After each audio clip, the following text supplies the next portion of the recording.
trésor qu'on a à l'intérieur de cette cave, c'est le plus vieux vin blanc du monde, encore conservé en tonneau, et qui date de 1472. Alors ce vin blanc, c'est un vin blanc d'Alsace. Si l'on connaît bien son âge et son lieu de naissance, pour ce qui est de son ou ses cépages, le mystère demeure. Malheureusement, ça on ne peut pas répondre pour l'instant, parce qu'à l'époque, ils faisaient beaucoup de complantation. Donc ils mettaient pas mal de cépages ensemble, qui faisaient grandir ensemble et qui vinifiaient ensemble. Mais comme il y a eu beaucoup de mutations au fur et à mesure des années, on n'est malheureusement pas capable de retomber sur le cépage d'origine. Pour les plus sceptiques, quelques preuves existent bel et bien pour confirmer son âge. Certaines sont même irréfutables. Sur la face avant, on a donc un joli poème en allemand, parce que du coup l'Alsace à l'époque était allemande.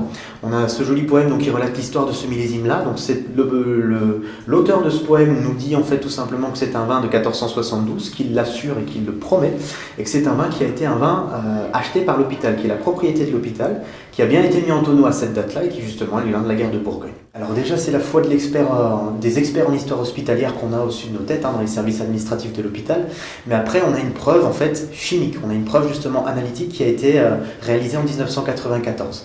Elle a été réalisée donc par le concours de mon prédécesseur, par Philippe Junger, qui a donc repris la cave et qui l'a sauvée de la fermeture en 1994.